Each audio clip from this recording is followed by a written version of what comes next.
Notre thème de ce matin, c'est Dieu restera Dieu. La première lecture de ce jour, nous l'avons tous suivi, montre qu'Israël était un peuple compliqué, un peuple ingrat. Mais que voyons-nous? L'ingratitude et l'incrédulité du peuple ne mirent pas un point d'arrêt à la bonté divine. Même si le peuple se montre compliqué, ingrat. Voilà, nous en parlions déjà hier. Le peuple commence à dire, oh, en Égypte on mangeait. Quand il a vu la manne, hier, il a dit, manhou, c'est quoi ça? Mais aujourd'hui, le texte de Nombre 11 revient, le peuple commence à dire, mais nous n'avons que cette manne. Mais la manne qui vous a surpris il n'y a pas longtemps, ah, nous sommes fatigués de cette manne. Nous en avons marre. Nous en avons ras-le-bol de cette manne. Mais l'ingratitude, l'incrédulité du peuple ne mire pas à mal la bonté de Dieu. Cette même lecture montre que si tout ne tenait qu'à Moïse, cette histoire n'aurait pas été aussi glorieuse. Parce que Moïse dit, tue-moi, que je meure. Vous voyez? Donc Moïse dit que je meurs, que je meurs. En tout cas, je n'en peux plus. Ce n'est pas mon peuple. Ce peuple ne m'appartient pas. C'est ton peuple. Alors maintenant, moi je dois souffrir comme ça. Non, non, non. En tout cas, prends-moi que je meure. Moïse, fatigué, hein? Moïse fatigué, démissionne presque. En effet, esquinté, Moïse n'en peut plus. Il préfère mourir plutôt que continuer à porter ce peuple à la tête dure, à la nuque raide. Si Moïse ne peut plus porter ce peuple, Dieu continue à le faire simplement car il est fidèle. Cette parole est certaine. Si nous sommes morts avec lui, nous vivrons avec lui. Si nous persévérons, nous régnerons avec lui. Si nous le régnons, lui aussi nous régnera. Si nous sommes infidèles, il demeure fidèle, car il ne peut pas se régner lui-même. 2 Timothée 2, 11 à 13. Nos murmures, nos pleurs, nos plaintes, nos fatigues, nos esprits de mort ne changeront pas la nature de Dieu. Il nous dit, je n'agirai pas selon mon ardente colère, je renonce à détruire Éphraïm, car je suis Dieu et non pas un homme. Je suis le Saint au milieu de toi, je ne viendrai pas avec colère. Osée 11, 9. Il est Dieu et il le restera. Il a donné la manne au temps de Moïse, il multiplie le pain au temps de Jésus. Il multiplie notre joie et notre bonheur aujourd'hui. Ton ingratitude ne va pas empêcher le soleil de s'élever. Le soleil s'élèvera. Le soleil s'est levé malgré ton ingratitude. Est-ce que hier tu as dit vraiment merci à Dieu pour la journée? Non. Est-ce que hier tu as vraiment dit merci à Dieu pour la nourriture? Non. Est-ce que hier vraiment tu as loué le Seigneur pour son amour? Non. Mais son amour se renouvelle chaque matin. Même si tu ne le reconnais pas, même si tu ne te comportes pas conséquemment, son amour se renouvelle chaque matin. Il est Dieu et il restera Dieu. Il est Dieu et il restera Dieu. Nous avons donc 3 parties. Un peuple compliqué, un leader fatigué, un Dieu qui reste Dieu. Un peuple compliqué. Le livre de l'Exode, le livre de Shemot, dont nous avons terminé la lecture continue la semaine dernière, nous a décrit en long et en large les incohérences du peuple d'Israël. Dans la première lecture de ce jour, qui est tirée du livre des Nombres, la même idée revient. Le peuple qui s'était exclamé devant la manne en est lassé et poussé par le ramassis des gens qui se trouvaient en son sein, qui n'avaient pas été avec lui à Goshen. Le peuple poussé par ce ramassis des gens exprime son mécontentement en ces termes. Qui nous donnera de la viande à manger? Nous nous souvenons des poissons que nous mangeons en Égypte et qui ne nous coûtaient rien. Des concombres, des melons, des poireaux, des oignons, des os. Maintenant, notre âme est desséchée. Plus rien. Nos yeux ne voient que de la manne. Nombre 11, 4 à 8. Normalement, on ne devrait pas attendre une telle attitude de la part d'un peuple qui a vu ce que Dieu a fait à ses bourreaux à travers les 10 plaies d'Égypte. Un peuple qui a été protégé et préservé par l'Éternel à Goshen. Le ramassis des gens là n'était pas là. Eux, ils ont vu comment Dieu les a protégés, comment Dieu les a préservés à Goshen. Ils ont vu comment les premiers-nés d'Égypte sont morts. Ils ont vu comment l'eau de toute l'Égypte était transformée en sang et non l'eau de Goshen. Ils ont vu ça. Mais aujourd'hui, ils ont faim et ils commencent à désirer retourner à l'Égypte. Fatigués par la manne qui venait de les étonner il y a peu. Ce peuple a vu comment le Seigneur a culbuté Pharaon et toute sa cavalerie dans les eaux. Comment Dieu a jeté à l'eau cheval et cavaliers. Ils en sont les témoins oculaires. Ils ont vu ça de leurs propres yeux. Mais malgré ça, aujourd'hui, ils ont faim. Ils méprisent la manne. Ils méprisent toute l'histoire glorieuse que Dieu a écrite pour eux et avec eux. Pour le commun des mortels, un peuple aussi ingrat ne devrait plus mériter la bonté du Seigneur.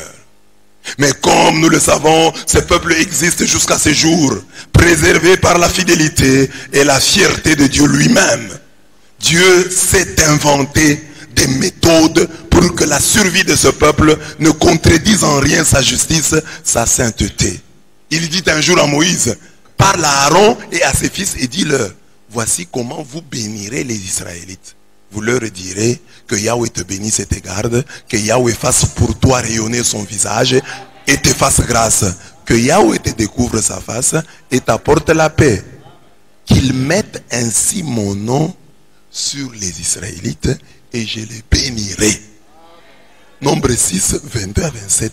Donc Dieu avait déjà prévu, ce peuple, c'était un peuple à problème. C'était un peuple problématique. Mais Moïse dit à Aaron et à ses fils, donc à la race sacerdotale, dis-leur qu'ils commencent à bénir le peuple comme ça. Et en bénissant le peuple comme ça, ils mettent mon nom sur les Israélites et je les bénirai. Donc maintenant, le nom de Dieu est mis sur Enoch. Quand Dieu veut frapper, il voit quoi? Il voit son nom, il frappe. Il frappe. Donc Dieu lui-même crée une technique pour préserver ce peuple à la nuque raide. Il dit, bénissez-les comme ça mon nom sera sur eux.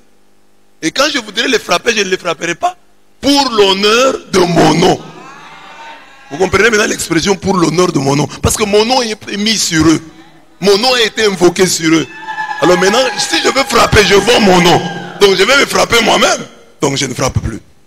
Pour que le peuple de Dieu soit ainsi préservé par la fidélité du Seigneur, il fallait bénir le peuple en invoquant sur lui le saint nom. C'est pourquoi la bénédiction est importante. Beaucoup de chrétiens ne sont pas bénis parce qu'ils ne croient pas à la bénédiction. Vous voyez, je le dis souvent ici. Quand quelqu'un te maudit, un parent, un frère, un prêtre te maudit, tu vas prendre ça au sérieux. Ça va t'inquiéter. Mais quand on te bénit, tu ne prends jamais la bénédiction au sérieux. Tu crois que c'est un allant de soi. Quand on te bénit, aujourd'hui nous commençons à aller à l'église, le prêtre nous maudit, c'est pas normal. Nous allons... Là vous allez faire beaucoup de bruit. Mais toutes les bénédictions de chaque jour ici, personne n'en parle. Personne n'en fait cas. Ah bon, ça passe. C'est comme un chien écrasé. On ne parle pas dans un journal des chiens écrasés. C'est pas une nouvelle importante. Oh, la bénédiction devrait être une nouvelle importante. Aujourd'hui, nous sommes allés à l'église, on nous a bénis. Aujourd'hui, on m'a béni. Donc, on a mis le nom de Dieu sur moi. Et puisque le nom de Dieu est sur moi, Dieu va s'en souvenir. Parce que Dieu dit à Moïse, dit à Aaron et à ses fils, qu'ils bénissent le peuple en disant, c'est la lecture que nous faisons le 1er janvier de chaque année. Que Yahweh te bénisse et te garde. Que Yahweh fasse pour toi rayonner son visage et te fasse grâce. Que Yahweh te découvre sa face et t'apporte la paix. Qu'il mette ainsi mon nom sur les Israélites et je les bénirai. Que le nom de Dieu soit sur vous. Alors, vous comprenez pourquoi dans les prières du peuple, ce cérémonial sera souvent évoqué. Le peuple d'Israël crois en cette bénédiction-là. Quand il prie, Jérémie 14, 7 à 9, quand Jérémie prie, qu'est-ce qu'il dit? Si nos fautes parlent contre nous, agis pour l'honneur de ton nom, ô Éternel. Car nos infidélités sont nombreuses. Nous avons péché contre toi. Tu es pourtant au milieu de nous, ô Éternel. Et ton nom est invoqué sur nous, mais nous abandonne pas. Il faut dire à Dieu que son nom a été invoqué sur toi. On t'a béni dans le nom du Seigneur. On t'a béni dans le nom de Yahweh. On t'a béni dans le nom de Dieu. Et ce nom-là demeure sur toi. Ce nom a été mis sur toi. Ce nom a été mis sur tes enfants. Rien de mauvais ne t'arrivera. Le diable ne triomphera pas. La miséricorde de Dieu se renouvellera chaque matin pour toi. Parce que le nom de l'Éternel a été mis sur toi. Il a été invoqué sur toi. On le voit, pour pouvoir sauver plus tard ce peuple à la tête dure, Dieu demande que son saint nom soit mis, invoqué, crié sur les siens. Cette invocation du saint nom de Dieu sur le peuple est comme un vaccin contre la colère de la justice divine. C'est-à-dire, vaccinez-les en invoquant sur eux mon nom. Vaccinez-les en invoquant sur eux mon nom. C'est-à-dire, bénissez-les. Bénissez-les. Regarde à l'église, on te bénit souvent, tu ne retiens pas. Tu ne prends pas au sérieux ton vaccin. Chaque bénédiction est un vaccin. Combien de chrétiens partent sans demander la bénédiction? Il y a beaucoup de chrétiens qui montrent qu'ils n'ont rien à faire avec la bénédiction. La bénédiction ne leur dit absolument rien. Il faut la désirer, il faut la rechercher. Il faut que Aaron et ses fils prononcent ces paroles sur vous. Amen. Je dis, cette invocation du nom saint de Dieu sur le peuple est comme un vaccin contre la colère de la justice divine. Dieu s'est attaché à Israël par amour et il va continuer à chérir ce peuple pour honorer son nom, pour tenir à la promesse faite aux patriarches. C'est l'idée que charrie ce texte de Ézéchiel 36, 17 à 23. Lisons-le. Fils de l'homme, ceux de la maison d'Israël, quand ils habitaient leur pays, l'ont souillé par leur conduite et par leurs œuvres. Leur conduite a été devant moi comme la souillure d'une femme pendant son impureté. Alors j'ai répandu ma fureur sur eux à cause du sang qu'ils avaient versé dans le pays et des idoles dont ils l'avaient souillé. Je les ai dispersés parmi les nations et ils ont été répandus en divers pays. Je les ai jugés selon leur conduite et selon leurs œuvres. Ils sont arrivés chez les nations où ils allaient et ils ont profané mon saint nom, en sorte qu'on disait d'eux, c'est le peuple de l'Éternel, c'est de son pays qu'ils sont sortis. Et j'ai voulu sauver l'honneur de mon saint nom. Et j'ai voulu sauver l'honneur de mon saint nom. Et ils ont mal agi, mais moi, j'ai voulu sauver l'honneur de mon saint nom. Et ils ont commis beaucoup d'infidélités, se sont souillés. Moi, j'ai voulu sauver l'honneur de mon saint nom, que profanait la maison d'Israël parmi les nations où elle est allée. C'est pourquoi, dit à la maison d'Israël, ainsi parle le Seigneur l'Éternel. Ce n'est pas à cause de vous que j'agis de la sorte, maison d'Israël. C'est à cause de mon saint nom. C'est à cause de mon saint nom. C'est à cause de mon saint nom. C'est à cause de mon saint nom. C'est à cause de mon saint nom. Vous comprenez pourquoi? Quand nous prions, nous disons au nom de Jésus.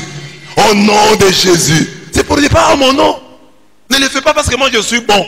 Ne le fais pas parce que moi je suis fidèle. Ne le fais pas parce que moi je suis reconnaissant. Fais-le à cause de ton saint nom. Et Jésus, la Bible dit, c'est lui qui a reçu le nom qui est au-dessus de tout nom. C'est pourquoi toutes nos prières se terminent au nom de Jésus. Au nom de Jésus. Au nom de Jésus. Ne me donne pas parce que je paye mes dîmes. Ne me donne pas parce que je prie chaque matin. Mais donne-moi au nom de Jésus.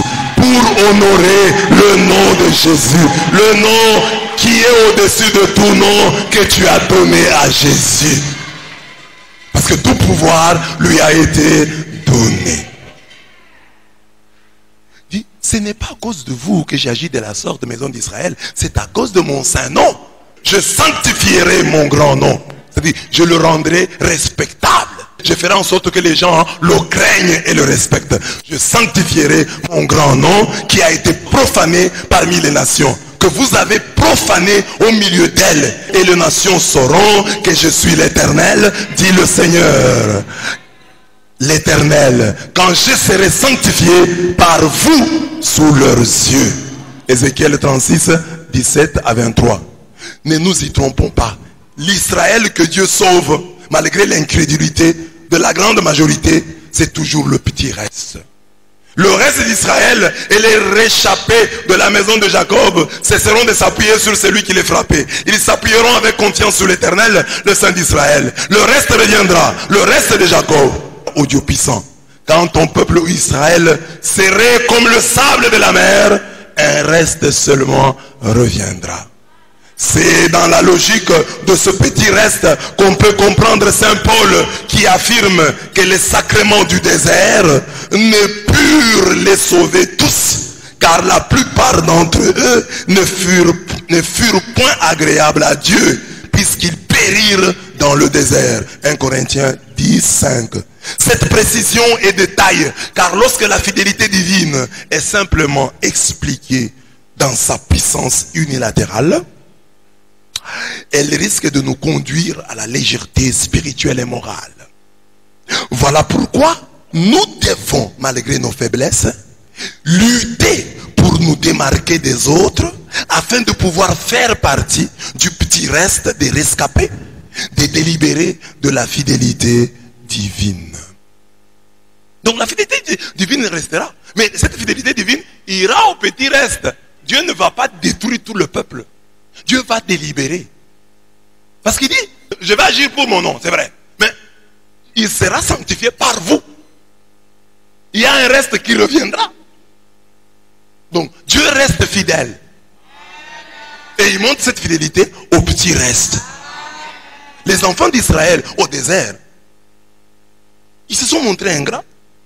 Dieu n'a pas exterminé le peuple. Mais le petit reste est entré dans la terre promise. Tous les vieux ont été éliminés, mais la jeunesse est entrée. Parmi les vieux, il n'y a eu que 2 personnes, Josué et Caleb.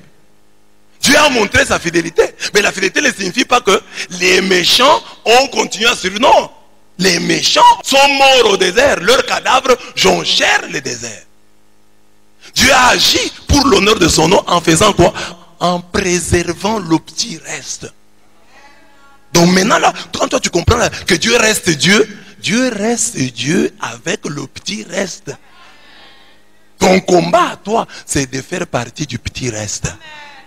Parce que Dieu ne peut pas, en dépit de sa grande miséricorde, nous sauver sans nous, lui qui nous a créés sans nous. Il ne nous sauve qu'avec nous. Donc nous devons donner notre part, si minime soit-elle, nous devons la donner pour être sauvés. La miséricorde de Dieu, c'est vrai. Bon, par exemple, on organisait la fête ici. Ah, il y a une fête. Alors les gens dérangent, il y a 2 hommes. Bon, maintenant là, comme vous dérangez, il n'y a plus de fête. Rentrez chez vous. Donc, il n'y aura pas fête. Mais, je puis dire, comme vous avez dérangé, partez chez vous, tel, restez. La fête aura lieu. Mais pas avec tout le monde, mais avec un petit reste. C'est ça que Dieu fait. Dieu aurait pu détruire tout abîmer. Mais il dit, bon, comme ils ont mal agi, gardons le petit reste. C'est ça même le verbe sauver. Sauver, c'est quoi? Tu as un pain pourri. Tu as un pain pourri. Mais l'autre, la grande partie est pourrie. Mais il y a une petite partie là qui est encore bonne. Alors, sauver, c'est-à-dire préserver ce qui est encore bon. C'est ça. Donc Dieu va préserver ceux qui seront encore bons. Donc ton combat c'est, oui Seigneur je suis ingrat, oui Seigneur je suis faible, mais quand même regarde. Regarde. C'est ça. Donc ne suis pas le ramassis des gens. Sois comme Caleb et Josué. Au milieu de la désespérance générale, et ils ont proclamé l'espérance de Dieu. Ils ont dit, nous entrerons. Et Dieu a dit non, non, comme Caleb et Josué m'ont défendu, ils doivent entrer. Tous les vieux sont morts, leurs cadavres jonchèrent le désert. Et Caleb et Josué seuls, parmi les vieux, sont entrés. Tous les autres vieux, les 40 ans là, c'était pour les exterminer. Dieu a fait 40 ans, ils tournaient au désert et c'était pour les éliminer. Amen. Amen. Donc Dieu restera Dieu avec le petit reste. Donc ton combat c'est faire partie du petit reste, faire l'exception. Oh, regarde comment les papas de ma paroisse se conduisent. Regarde comment les mamans de ma paroisse se conduisent. Regarde comment les jeunes filles de ma paroisse se conduisent. Regarde comment les jeunes garçons. Comment moi puis-je me distinguer au milieu de cette foule? Comment puis-je être Josué et Caleb au milieu de cette foule? Voilà la question du chrétien. Alors là, le nom de Dieu va te sauver. Dieu va te libérer. Ce n'est pas que toi tu es saint. Ce n'est pas que toi tu es parfait. Mais Dieu a des critères de délibération. Fais en sorte que tu sois toujours dans les critères de délibération. Parce qu'il y a des cas indélibérables. On regarde comme ça, on dit non, ça il n'y a pas moyen. Reprends l'année. Tu es chassé de l'université. Parce que tu as échoué lamentablement. C'est ce que j'ai dit aux chrétiens. J'ai dit, mes chers amis, ayez des points, et beaucoup de points de votre vie où vous excellez. Vous ne connaissez pas vos véritables faiblesses. Mais quand vous avez une force, utilisez-la à fond. Tu entres dans une classe, tu ne sais pas ce que sera l'examen des mathématiques. Mais là, tu as devant toi l'examen des gymnastiques. Réussis en éducation physique. Et tous les points si possible. Ça pourra toujours t'aider. Et tous les points en histoire. Et tous les points en géographie. Dans les petites branches là, distingue-toi.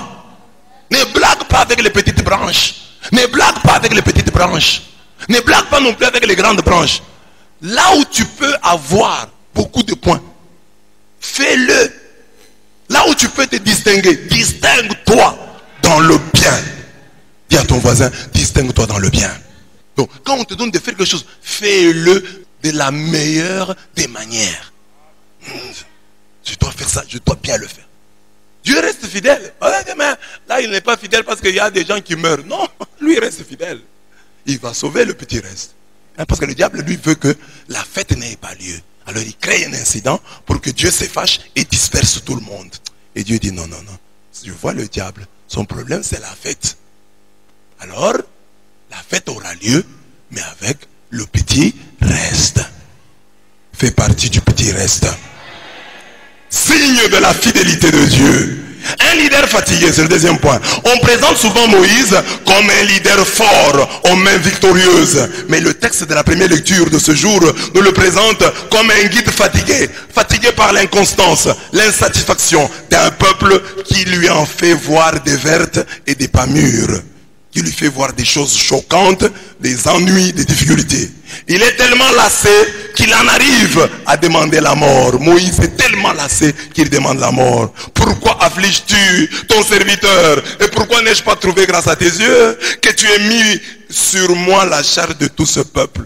Qu'est-ce que je t'ai fait comme mal pour que tu me donnes la charge d'un tel peuple? Est-ce moi qui ai conçu ce peuple? Est-ce moi qui l'ai enfanté? Pour que tu me dises, porte-le sur ton sein. Comme le nourricier porte un enfant, jusqu'au pays que tu as juré à ses pères de lui donner. Où prendrai-je de la viande pour donner à tout ce peuple? Car il pleure auprès de moi en disant, donne-nous de la viande à manger. Seigneur, il mange les cailles, mais viens me demander la viande des vaches.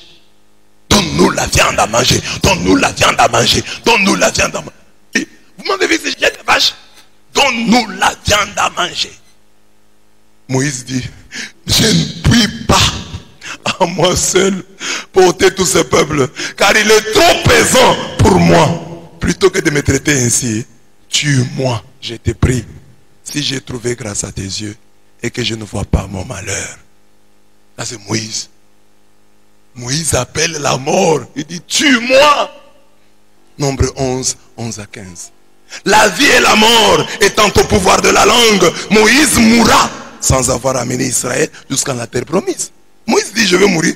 Il a dit lui-même ici, pour que tu me dises, porte-le sur ton sein, comme le nourricier porte un enfant, jusqu'au pays que tu as juré à ses pères de lui donner. Tu me dis comment j'amène ce peuple là-bas? Non, non. Toi, moi, tue-moi. Moïse mourra sans avoir amené Israël jusqu'en la terre promise. Moïse monta des plaines de Moab sur le mont Nebo, au sommet du Pisga, vis-à-vis de Jéricho. Et l'Éternel lui fit voir tout le pays. L'Éternel lui fait voir tout le pays. Galade jusqu'à Dan, tout Nephtali, le pays d'Éphraïm et de Manassé, tout le pays de Juda, jusqu'à la mer occidentale, le Midi, les environs du Jourdain, la vallée de Jéricho, la ville des palmiers, jusqu'au Tsoar. L'Éternel lui dit, c'est là le pays que j'ai juré de donner à Abraham, à Isaac et à Jacob, en disant, je le donnerai à ta postérité. Je te l'ai fait voir de tes yeux, mais tu n'y entreras point. Moïse, serviteur de l'Éternel, mourut là, dans le pays de Moab, selon l'ordre de l'Éternel. Et l'Éternel l'enterra dans la vallée, au pays de Moab, vis-à-vis de Beth-Péor. Personne n'a connu son sépulcre jusqu'à ce jour. Moïse était âgé de 120 ans lorsqu'il mourut. Sa vue n'était point affaiblie et sa vigueur n'était point passée. Deutéronome 34, 1 à 7. Moïse était un puissant homme de Dieu. Et pour preuve, c'est Dieu lui-même qui l'enterra mystérieusement. Il mourut à 120 ans, fort et voyant parfaitement. Donc, même si Dieu le sanctionne, il meurt sans voir la terre promise. Mais on voit la gloire dans sa vie. Il meurt à 120 ans. Il meurt avec des yeux en bon état. On dit, sa vue n'était point affaiblie et sa vigueur n'était point passée. Donc il est mort fort.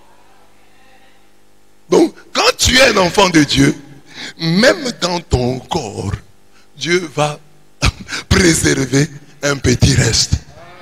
Tu meurs, oui, mais tu es fort. Tu meurs, oui, mais tu vois bien. Amen. Que Dieu te donne cette grâce. Meurs s'il faut que tu meurs à 120 ans. Même si tu es pécheur, meurs sans que ta vigueur ne soit passée.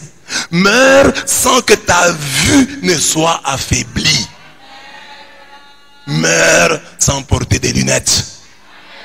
Bon, il y en a qui ne portent pas des lunettes par manque de moyens. Mais toi, meurs sans porter des lunettes parce que tes yeux sont préservés par Dieu. Tu vois que tu deviennes vieux? Non. Que Dieu préserve tes yeux.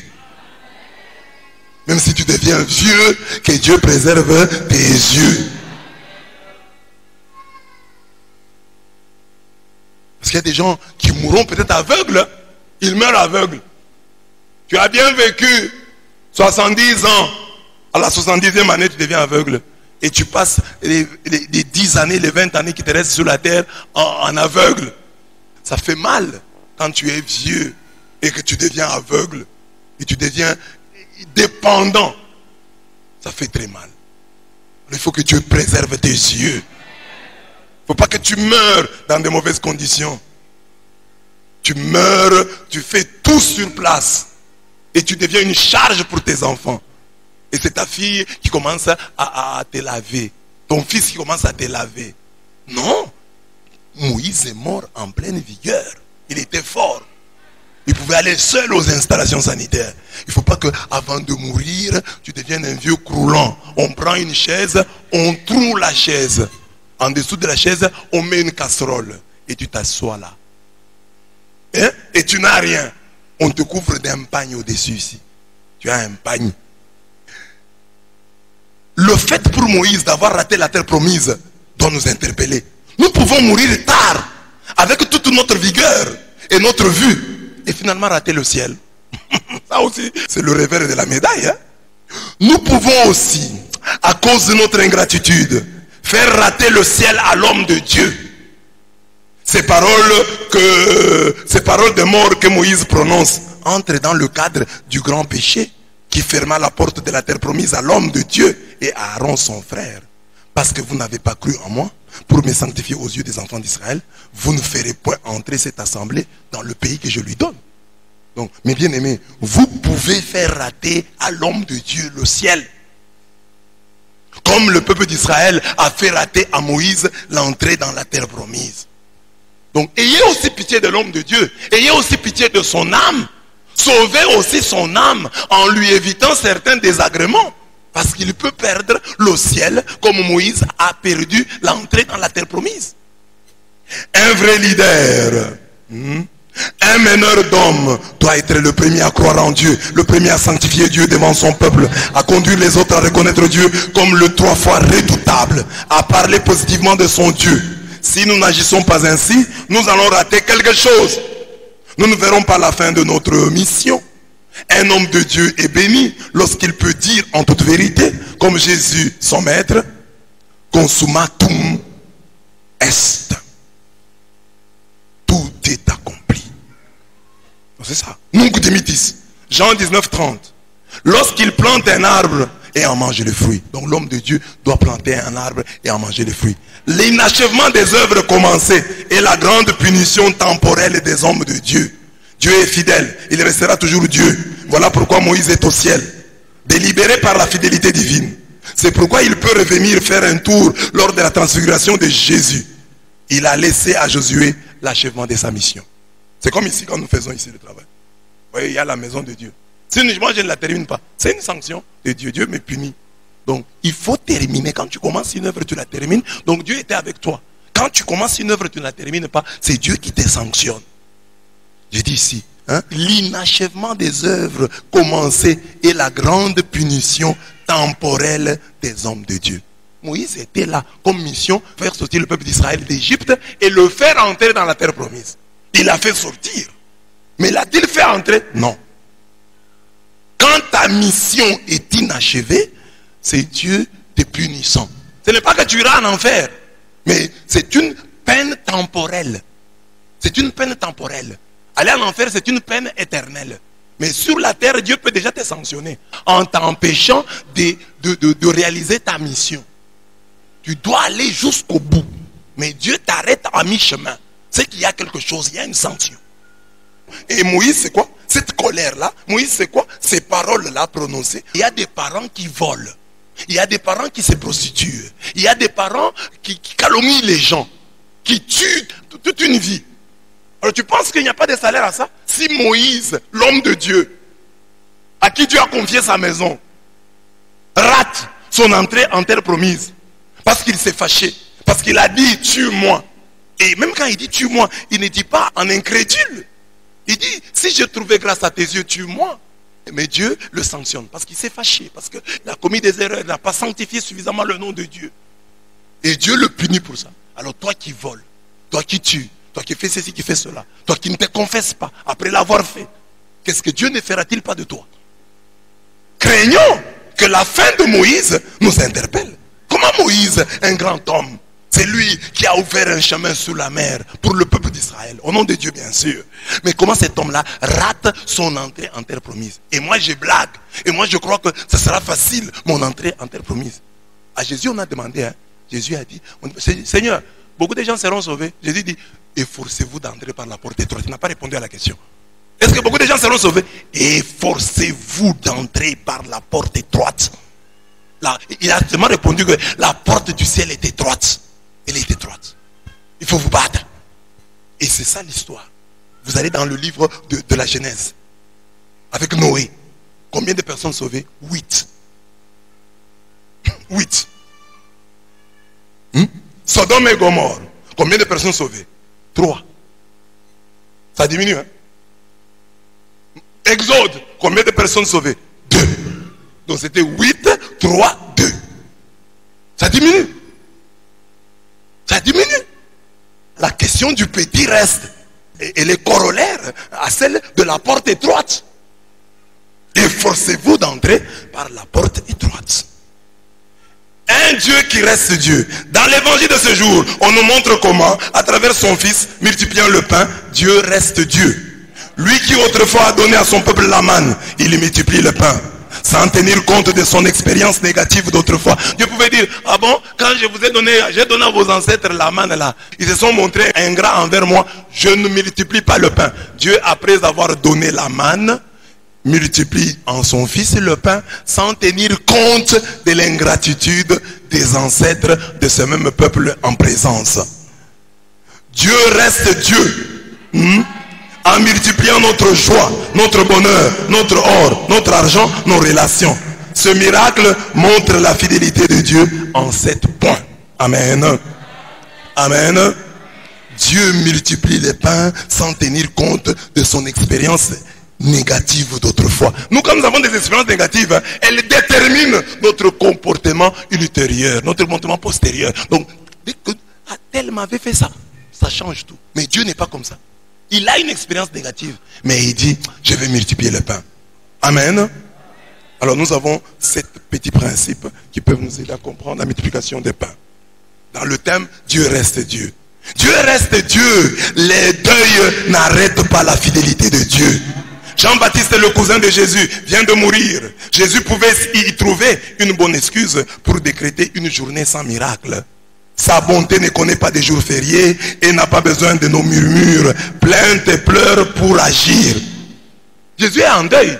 Son cousin vient de mourir. C'est son cousin, son proche cousin qui vient de mourir. Il peut dire non, non, non, mon cousin vient de mourir. Je vais d'abord aller pleurer Jean-Baptiste. Jean-Baptiste vient de mourir. Jésus multiplie les pains. Sois heureux d'avoir un tel sauveur. Il est endeuillé. Il vient de perdre un cousin, un proche cousin, Jean-Baptiste. Mais l'introduction du miracle de la multiplication des pains commence ainsi. Jésus vient de perdre son cousin, Jean-Baptiste. Le précurseur, c'est lui qui a annoncé sa venue. Il vient de le perdre. Mais il va multiplier le pain. Deuxième principe, les nombres ne mettent pas en échec la fidélité divine. La grande foule qui suivait Jésus ne l'effraya pas. Il nourrit des milliers et il ne nous nourrirait pas. Il nourrit les bêtes et il ne nous nourrirait pas. Et il ne nourrirait pas l'homme, son image, sa ressemblance. Alors que ses disciples cherchaient à résoudre le problème par la soustraction ou la division, Jésus recourt à la multiplication pour montrer que Dieu est Dieu et qu'il le restera. Les disciples disent, bon, comme les gens sont là, opérons la soustraction ou la division. Comme ça, les gens partent. Jésus, lui, passe à la multiplication. Amen. Regarde ton voisin là. Dès qu'il te voit chez lui, il veut passer à la soustraction ou à la division. C'est ça que nous faisons. Papa, on veut partir. Chercher une technique pour te faire partir de soustraction ou une technique pour diviser. Bon, commence à appeler les enfants un à un dans la maison pour qu'ils aillent manger. Vous êtes là, dans une famille, vous êtes tous dehors. Dans la famille, il y a 5 garçons et 2 filles. Et vous êtes là, 3 visiteurs. Vous avez faim, vous voulez manger. Vous avez vu qu'on préparait là-bas. Mais tout d'un coup, là, vous voyez, chaque fois, un des membres de la famille s'élève et entre dans la maison. C'est pour manger. La division. Ils mangent, ils rentrent, ils mangent, ils rentrent. Et puis après, ils ont tous mangé. Vous vous attendez. On ne vous appelle pas. Jusqu'à ce que vous-même, fatigués, vous partez. Mais Jésus n'est pas comme ça.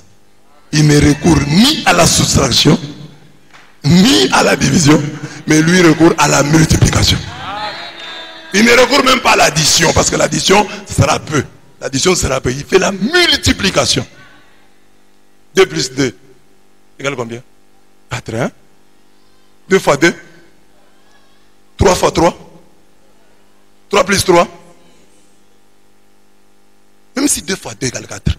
Même si 2 plus 2 égale 4. Mais 3 fois 3 égale combien? 3 plus 3. Tu préfères quoi dans ta vie? L'addition ou la multiplication? Que Dieu te donne la multiplication. Parce qu'il peut te décourager. Dès que tu vois 2 fois 2, 4. 2 plus 2, 4. Ah, donc c'est la même chose. Non. Fais 3 fois 3. Fais 3 fois 3. Fais 9 fois 9. 9 fois 9. 9 plus 9. Parce que si 2 plus 2, tu es découragé. 2 plus 2, c'est 2 fois 2. Mais il faut aller à d'autres chiffres. Amen. Le désert n'empêche pas la fidélité du Seigneur d'opérer. Nous connaissons une des questions d'Israël au désert. Ils tentèrent Dieu dans leur cœur en demandant de la nourriture selon leurs désirs. Ils parlèrent contre Dieu. Ils dirent, Dieu pourrait-il dresser une table dans le désert? Voici, il a frappé le rocher et des eaux ont coulé et des torrents se sont répandus. Pourrait-il aussi donner du pain ou fournir de la viande à son peuple? Le peuple dit, oui, on a vu de l'eau, mais est-ce que Dieu peut donner du pain? Ce peuple était terrible. Il dit, oui, il a donné de l'eau, mais est-ce qu'il peut donner du pain? L'eau sort du rocher, on comprend. Mais le pain, parce que le pain, il faut le fabriquer, il faut, ça demande un long processus. Il faut planter, trouver des graines, les moudres, tout ça. Est-ce que Dieu pourra-t-il nous donner du pain au désert? Et Dieu l'a fait. Même au désert, il donne de l'or avec art, car il est Dieu et il le restera. Donc, ce qui est précieux là, Dieu te le donne au désert. Même au désert, il donne de l'or avec art. Désert, or, art. Parce qu'il est Dieu et il le restera. Quatrième principe, la fidélité du Seigneur fait feu de tout bois et ne cherche pas midi à 14 heures. Faire feu de tout bois, c'est se servir de tous les moyens, de toutes les ressources dont on dispose. À partir des 5 pains, il fait des merveilles. Dieu est Dieu, il le restera. Donc, Dieu n'a pas besoin, oh, il y a 5 pains, non, non, il fallait 6. Oh, il y a 4 pains, non, il fallait 5. Donc, Dieu fait feu de tout bois. Oh, je n'ai que $200. Dis à Dieu, je sais que tu fais feu de tout bois. Tu utilises les moyens dont tu disposes. Alors, les moyens dont tu disposes, c'est $200 que j'ai. C'est $1000 que j'ai. Parce qu'il y a des gens qui ont eu des $30 000, $1 million, ils n'ont rien fait avec. Mais il y a des gens avec $400, avec $200, ils ont réussi leur vie. Ils sont partis de là et sont devenus grands. Dieu est Dieu. Il fait feu de tout bois. Il ne cherche pas midi à 14 heures. Ce sont les médecins qui cherchent midi à 14 heures. Quand un médecin voit qu'il a déjà échoué, vous amenez un malade, il vous prépare déjà. Il prépare une petite morgue au malade et à la famille. Il dit, voilà, vous étiez où? Vous étiez où tout ce temps? Comme ça, il a déjà raison. Non, nous étions à la maison. Vous avez traîné. Bon, on va essayer. Vous avez traîné à la maison, on va essayer. Vous étiez à la maison. Vous étiez avec lui où? Ah, nous étions avec lui chez les tradis praticiens. Ah, vous étiez chez les tradis praticiens. Maintenant, vous venez ici. Ah, c'est votre problème. Vous venez maintenant ici. Toi, en dernier recours. Bon, ça va, on va essayer, mais on ne vous promet rien. Hein? On ne vous garantit rien. Nous n'avons pas l'obligation des résultats. Hein? Venez à cette heure. Le médecin vous a déjà préparé que s'il y a un mort, il n'est pas coupable. Il la cherche midi à 14 heures. Mais Jésus, tel que vous venez là, il vous guérit. Il ne vous pose même pas la question, vous étiez où? Il vous guérit. Mais le médecin, lui, vous prépare déjà. Il dit, bon, on va essayer, on va essayer. La fidélité de Dieu exige comme minimum ta stabilité. Pour vivre la multiplication du pain, il faut s'asseoir. Il faut être stable. Les instables, les absentéistes, ceux qui viennent à l'église en mode jet de lumière, n'expérimenteront jamais assez la fidélité de Dieu. Que les gens se mettent. La fidélité de Dieu exige comme minimum ta stabilité. Assieds-toi, tu es tout le temps en train de passer d'une église à une autre, d'une paroisse à une autre, d'un pasteur à un autre. Tu n'es pas stable. Comment Dieu va te bénir? Dieu dit, pour que je multiplie les pains, que les gens se mettent. Faites asseoir les gens. Que les gens se mettent. Mettez-vous, alors le panier va circuler. Et il va passer, il va arriver là où vous êtes. Chaque jour, vous changez d'église. Il change des églises comme il change des habits. Non, comme il change les cache-nez. Si jamais il change, parce qu'il y en a qui ne changent pas. La prière met en mouvement la fidélité de Dieu. Ça c'est beau, hein? Jésus prie. Il bénit le Seigneur pour ses peu destinés à la multitude. Et les miracles arrivent, car Dieu restera toujours Dieu. Jésus ne fait pas comme ça. Hein? On amène le pain, il prie, le pain se multiplie. Non. Jésus prie. Il bénit le Seigneur. Pour le peu là, il bénit. Sois béni Seigneur pour ce pain que nous allons manger. Mais il n'y a que 5 pains, oui. Pour ce poisson que nous allons partager. Il n'y en a que 2. Mais il bénit. Il bénit, c'est-à-dire, il dit du bien de Dieu. Gloire à toi pour ce pain. Amen. Il faut bénir Dieu. Hier nous avons dit oui, tu le bénis en vérité, oui. Mais tu le bénis tout de même. Même si c'est en vérité, tu le bénis. Ne cache pas le repas là. Bénis Dieu. Ne maudis pas le repas. Bénis Dieu. Bénir, ça veut dire, hein, dis du bien sur ton petit salaire. Seigneur, j'ai $100, c'est quelque chose. J'ai $200, c'est quelque chose. J'ai $300, c'est quelque chose. Les $300 que moi j'ai maintenant, il y a quelqu'un qui les cherche. Demande à ton voisin là, dans ta poche, il y a $300. Il dit $300 c'est beaucoup, j'ai réduit. Est-ce qu'il y a $100? Dis-lui 100 $, j'ai réduit, c'est beaucoup. Est-ce qu'il y a 50 $? Il y a des gens qui n'ont pas 50 $ dans leur poche. Ni à la maison, ni dans leur poche. Ni même à la banque. Il n'a pas 50 $. La fidélité du Seigneur est prolifique. Quand la fidélité du Seigneur se met en marche, elle en fait toujours trop. Avec 5 pains, elle nourrit 5000. De ces 5000, on ne compte pas les femmes et les enfants qui sont généralement plus nombreux aux prières que les hommes. Mais le panier de Dieu ne devient vraiment prolifique que lorsque nous le laissons circuler. C'est en agissant ainsi que nous saurons que Dieu a encore envie de rester Dieu. Donc, le pain se multiplie quand le panier circule. Quand Dieu t'a béni, fais circuler le panier. Ne garde pas pour toi-même. Mange avec les autres. Mange avec Dieu. C'est quand tu fais ça que Dieu te bénit. Quand le panier circule, il y a toujours multiplication des pains. Fais circuler les paniers de la bénédiction. Quand Dieu te bénit, dis-toi, je viens d'avoir 100 $. Oui, je mange avec Dieu. La dîme, je reste avec 90 $. Avec les 90 $ là, je dois manger avec quelqu'un. Je dois manger avec quelqu'un. Le panier doit circuler. Et c'est quand les paniers circulent que la multiplication des pains s'opère. Mais quand tu gardes le panier, tu bloques la multiplication des pains. Partage. Partage. Que le ciel sache que tu es un cœur qui partage. Que la terre sache que tu es un cœur qui partage. Et que même l'enfer sache que tu es un cœur qui partage. Si nous allons chez tel, nous allons manger. Il y a des gens qui parlent comme ça. Ils venez, on va chez tel, on va les manger. Mais il y a des endroits où on ne peut pas dire ça. Mais il y a des endroits où les gens se concertent. Mon cher, allons un peu chez tel, on va manger. Et c'est vrai, quand ils arrivent, ils mangent. Qu'il en soit ainsi chez toi. Ou bien il y a des gens qui savent que tel, si tu lui dis au revoir, il te donne les transports. Tu n'as pas besoin de demander, oh donne-moi les transports. Dis seulement au revoir. Amen. Dis à ton voisin, dis-moi au revoir. Et tu as les transports. Il y a des gens, il ne faut pas demander les transports. Tu dis, oh je commence à partir. Lui-même comprend que tu donnes les transports. Mais il y a des gens pour avoir les transports, il faut demander, papa donne-moi les transports. Non. Je n'ai pas les transports, comment je vais rentrer chez moi? Mais il y a des gens, tu dis au revoir et lui te donne les transports. Soit ce chrétien-là à qui on dit au revoir, mais qui donne les frais de transport. Au revoir. Au revoir. Et il y a des gens, tu arrives chez eux à la maison, tu n'as pas besoin de demander. Hein? Tu arrives seulement comme ça. Et ne te pose pas ces questions-là inutiles. Ici en Afrique, il y a des questions inutiles.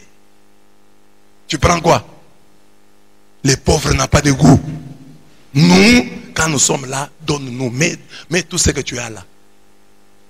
Mets ça, on va prendre. On commence avec sucré, on termine avec scol. On commence avec scol, on va terminer avec sucré, on met même de l'eau, ça va passer. Pose ces questions-là aux gens qui ont des moyens. Nous n'avons rien. Oh, tu prends quoi? Nous prenons tout. Tout ce qui se présente, on prend. Amen. Amène d'abord ce que tu as. Parce qu'il y a des gens, un pauvre demande à un autre pauvre, un moins pauvre que lui. Il dit, tu prends quoi? Il dit, Mitzig. Non, on n'en a pas. Skol, on n'en a pas. Simba, on n'en a pas. Bako, on n'en a pas. Finalement, on revient à la case de départ. Qu'est-ce que vous avez? Voilà. Donc c'est pourquoi, hein, amenez seulement ce que vous avez là. Si on veut prendre, on va prendre. Si on ne veut pas prendre, on ne va pas prendre. Mais ne nous dérangez pas avec cette question. Tout ce qui va se présenter là, je vais prendre. Je suis un pauvre. Moi, je suis un pauvre. Je n'ai pas de goût. Me donner, je prends. Parfois, quand tu me donnes là, j'essaye, j'apprends, je goûte. C'est pour la première fois. Je dis, voilà, je vais un peu goûter.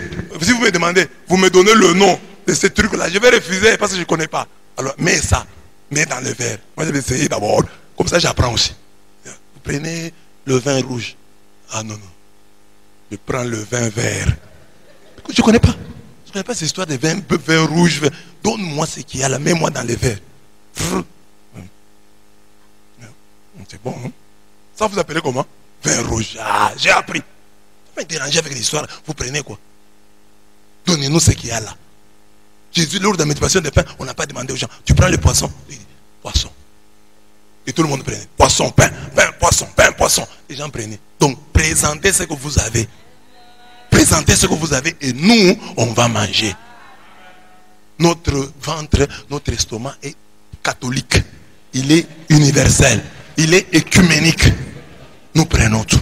Nous les pauvres là, on n'a pas de questions de oh non, non. Nous on prend. Donnez-nous d'abord. Si on ne mange pas, on va vous dire, mais mettez ça sur la table. Il ne faut pas d'autres questions, vous prenez quoi? Alors, vous me demandez ça pourquoi? Pour garder le reste là. Amenez tout ce que vous avez là. Mettez d'abord ça. Je vais choisir. Faites comme aux examens d'état. Choix multiple. Mettez seulement, nous on va choisir. Et puis choix multiple c'est facile, hein? Mettez seulement là, nous on va prendre.